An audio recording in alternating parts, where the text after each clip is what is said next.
It's my pleasure to introduce our first speaker today, Michael Beloff. He is a financial advisor and special needs financial planner with the Barnum Financial Group, which is an office of MetLife. As a father of a special needs child, Michael has become a popular speaker on financial issues facing parents with special needs children at local and national venues, such as the National Autism Association, the Connecticut Down Syndrome Congress, the American Society of the Autism Society of America, the Council of Parent Attorneys and Advocates, and Autism One. Michael was also featured in a segment on CNN on National Autism Day 2008, which I happened to catch. Michael lives in Greenwich with his wife Deborah and his son Ben. He has served as a director of Beloff, an agency providing for people with developmental disabilities and their families in Lower Fairfield County since 2003. And he has been its treasurer since 2006. He also serves on the Greenwich First Selectmen's Committee for people with developmental disabilities and coordinates a support group for dads with special needs children.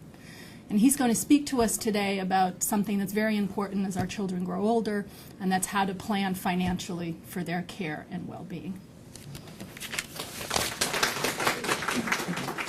We're here today to talk about, if I don't trip over the cable, the family dynamics of special needs planning. Before we start, this is my son Ben. This is the reason why I do this. Ben is 11 and a half years old, and by the way, if your kids like Nickelodeon, there's a wonderful hotel in Orlando called the Nickelodeon Hotel. It's an old Holiday Inn they've refurbished, and it's right next to Disney. You can take a shuttle bus over, you can come back, they have a pool, they have all the characters, and they have a lot of bars. I don't know if that's a function of going next to Disney, but it's a really family-fun place, and all the rooms are suites.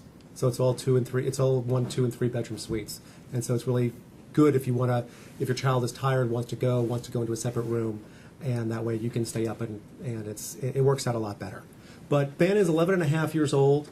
At various times, his diagnoses have been central auditory processing disorder, sensory integration issues, apraxia, anxiety disorder, and when you kind of add that all together, it's recently been autism. But essentially, Ben has an expressive and receptive language disorder that prevents him both from communicating and from understanding a lot of language around him. And one of the things that I started doing when I became a financial advisor, I started trying to figure out, well, now that I'm in this business, what do I need to do to protect Ben? And I found there weren't a lot of folks talking about it because as parents of special needs children, there's a very much focus on tomorrow. When's the next doctor meeting? The next school meeting? Unfortunately, sometimes the next lawyer meeting to sue the school to get what we need to do out of the district. But we tend to focus on the near term. And I think sometimes the long-term planning gets put by the wayside because it's just too tough to face. But as our kids get older, it becomes extremely important to make sure that things are put in place correctly to protect them for the long term. Because there is a decent likelihood our kids will outlive us. And so we need to put the things in place now to make sure they're taken care of in the future. And that's what we're going to talk about today. It's a difficult conversation because there's a lot of things involved with it, but it's one that's very, very important to have. The first question is who should plan? And of course, the first thing that comes to mind is parents. And as parents, we need to provide for the long-term planning for our kids, to put the things in place. But it's going to be important to involve the rest of the family. And you'll see as we kind of discuss some of the things that are involved with long-term planning, it's going to be extremely important to get family members involved. Because you can set up your plan correctly, and grandma can leave $5,000 for all the grandkids, and that can mess everything up. So it's going to be extremely important once you put your plan in place, that you have the discussion with the other family members, not only who might be guardians of your children, but people who might also leave the money. Because you're going to need to coordinate that with all the family members who are involved. By the way, if you have questions as we go along, raise your hand. We've got a tight time frame, but I'll try to address things as we go. Yes. How do you suggest having that conversation with someone a family member who might, be well off, and you don't want to presume that you're asking, you're not really asking for money. You just want to make sure they're not going to leave it to your child. It seems a little uncomfortable. It's not uncomfortable because from the standpoint of, it's not even a question of leaving money to your child. How do most people set up their wills? By the way, does everyone here have a will? Who here doesn't? Okay, that's not bad. That's not bad. Usually it's about 25% of the audience. But from the standpoint of leaving money, it's not a question of that you think grandma's leaving money. Grandma has left money to your child. Grandma just haven't realized it yet. The way that most people leave money to their kids is, I have 3 kids. I'm going to leave all my, I don't have 3 kids, I only have 1 kid. But let's say I had 3 kids. I'm going to leave all my money split 3 ways if my wife isn't around when I die. And then if one of my kids isn't around, my will probably says I'm leaving to per stirpes, which means that if my kid isn't around, it doesn't go to the spouse. The spouse may not like that, but it goes to their kids. And so the danger is, if you predecease your parents, then your kids get your share. And if you have a child with special needs, that's the issue. It's not presuming that they've left money to your kids. It's presuming that if you're not around, your share of their wealth goes to your kids. And that's how that's the way to broach the conversation. But the goal of planning is to do all of these things. It's to ensure quality of life. I mean, especially in the Rett community, your children will qualify for government aid. They will get access to that. But the government doesn't provide a lot. We'll go in a little bit in terms of what's available through the government, what they do, and what they don't provide as well. But giving them a portion or looking out for them can ensure a certain quality of life to make sure that what they want to do. Some of you laughed when I said Disney. What is important to your children? You know that. What do they like to do? Maybe it's buying a DVD of Dora every week. Someone was saying that their daughter watches Dora. Maybe it's buying a new Dora DVD every week or every month.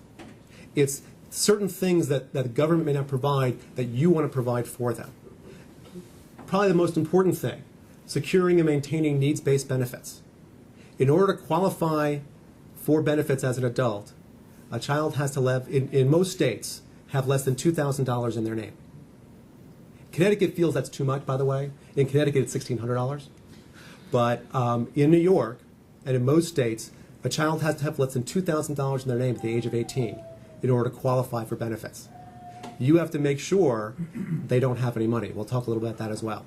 They get access to Medicaid, providing primary medical benefits, and also SSI, which is Supplemental Security Income, which is essentially welfare for adult disabled individuals. We'll talk about that a little bit. You want to ensure appropriate supports and services. Everyone knows the school district, we have the right, our kids have the right to a free and appropriate education under IDEA. How many people have actually gotten what they needed for their child without having to sue the school district? Anyone here hire a lawyer? A couple people? Okay, it depends on community to community. But just because, now at the school level, you have the right to a free and appropriate education. As an adult, there is no rights that way. You have access to services and not a right. And so you want to ensure that your child will be taken care of. Control over where people live.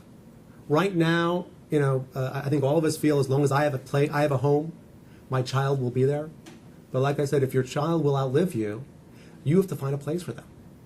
You probably want to find that earlier rather than later, before you're gone, because that, when as a parent, we're there in our child's lives. When they lose us, it's going to be traumatic.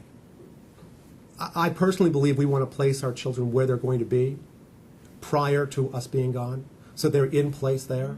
That's a personal decision that everyone has to make, but it's something that we want to think about as we go along. Provide choices. Especially in this community, I know their communication is a big issue, but you know what your child likes. You have a good idea what your child needs. You want to make sure that's communicated and move forward. And finally, peace of mind. That's the thing that keeps. My wife was up last night. Because we were talking about what happens with Ben when we're gone, and we just went to see the local agency to see what happens and will he qualify and all of that. It's important for us to. We have so much else to worry about. We want to put the things in place that we can.